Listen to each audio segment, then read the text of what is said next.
The rain beat heavily against the windows, the wind howling through the empty streets. Inside, a small house sat at the edge of town. It looked ordinary enough, quiet, a little worn, but nothing that would hint at the darkness that had taken root inside. Kate, a young woman in her late twenties, stood at the door, key in hand, staring at the entrance. She hesitated. The house had once belonged to her grandmother. She hadn't set foot in it for years, not since, well, not since that night. That night. The night that changed everything. The door creaked open, and Kate stepped inside. The smell of dust and old wood filled the air. The house had always felt like a second home, a place of warmth and comfort. But now it felt different, strange, unwelcoming. She tightened her grip on the key, the only thing that still tethered her to this place. "You're just here to clean up, Kate. Nothing more," she whispered to herself, but even as she said it, she could feel the weight of the silence pressing down on her. The house was holding its breath, waiting for something. Kate walked through the living room, her footsteps echoing in the empty space. The old furniture was covered in dusty sheets, the once vibrant curtains now faded and limp. The photographs on the wall stared back at her, familiar faces frozen in time. She ran her fingers over the frame of a photo of her grandmother. The thought of her grandmother brought a wave of sadness. The old woman had always been full of life, always telling stories about the past, about the family's history. But there was one story that Kate had never understood, one that she always avoided talking about, the story of the secret. Her grandmother had warned her, repeatedly, not to come back here. There was something in this house that needed to be left alone, something dangerous. But Kate had always thought it was just an old woman's superstition, nothing more. Now, standing in this eerily quiet house, she wasn't so sure. Sighs. It's just a house. Just a house. But then, as she turned to walk toward the stairs, she heard it. A soft, almost imperceptible sound. A creak. The floorboard above her. Who's there? Silence. She waited for a moment, expecting to hear something again, but it was as if the house had swallowed the noise whole. She shook her head, trying to calm herself. It's just the old house settling, she thought. Nothing to worry about. The upstairs was even darker, the light from the landing barely touching the far corners. The hallway was narrow, with doors leading into rooms she had not stepped into since childhood. Kate stood there for a moment, feeling a strange pull toward one of the rooms. It was the door at the end of the hall, the one her grandmother had always kept locked. She remembered asking her grandmother why, but the answer had always been the same. Some things are better left hidden.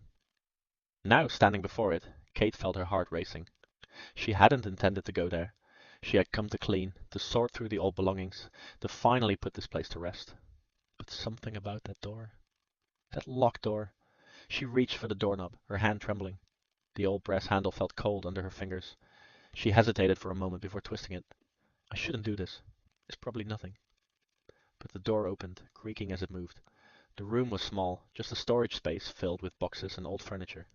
It smelled of mothballs and age, but there, in the corner, was something she hadn't noticed before. A large wooden chest, covered in dust and cobwebs. Her breath caught in her throat. The chest.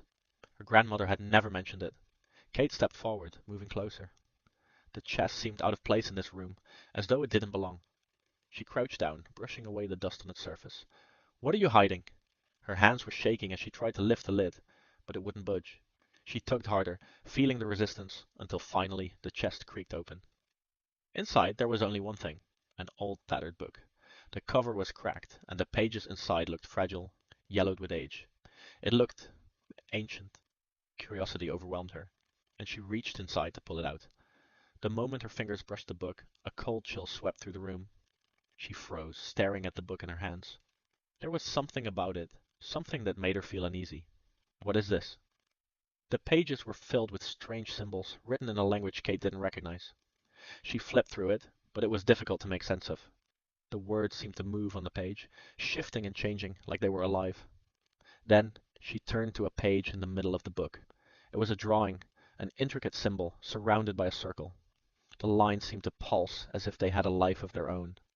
And beneath it, in bold, eerie writing, was a single sentence. The truth lies beneath the silence. Kate's heart raced. She didn't understand. What was this book? Why was it here? Grandmother, what were you hiding? Suddenly there was another sound, louder this time. A heavy thud, followed by the unmistakable sound of footsteps on the stairs. Kate's breath caught in her throat. She wasn't alone. Someone was here. Who's there? She closed the book quickly, her mind racing. She needed to hide, to get away. She glanced around the room, but there was nowhere to run. The footsteps grew louder, coming closer. In a panic, she shoved the book into her bag and darted toward the door. But as she reached for the handle, it slammed shut with a deafening noise. Her heart pounded in her chest as she turned toward the corner of the room. "Who is it? Show yourself!" But no one answered. The door creaked open again, and the shadows seemed to stretch out before her. The house felt alive, its walls closing in. Kate stumbled backward, her mind struggling to make sense of what was happening. Was this real, or was she losing her mind? Then, just as suddenly as the sounds had started, they stopped. The house was silent again. No, this can't be happening. Kate rushed down the stairs, her heart still racing. She couldn't stay in that room anymore. She had to leave. She ran toward the front door, but as she reached for the knob, she froze. The door was locked. Her hand shook as she tried to twist the handle, but it wouldn't open. "Come on, open." A voice, low and haunting, whispered from behind her. "You should have left when you had the chance." Kate spun around. There, standing in the doorway of the living room, was a figure, a man, his face obscured by shadow. "Who are you?" The man stepped forward, and Kate's breath caught in her throat. His face, it was familiar. No, it can't be. He took another step, and the room grew colder. "You know who I am, Kate. I've always been here, watching, waiting." Kate's eyes widened as recognition finally hit her. This wasn't just a random stranger. This was someone from her past, someone she had buried deep in her memories. "No, you can't be. The truth, Kate. The truth is always waiting, and now it's time to face it." The room seemed to close in around her, the walls pressing tighter and tighter. She couldn't breathe, couldn't think. Then the door to the house opened on its own, and just like that, the man was gone.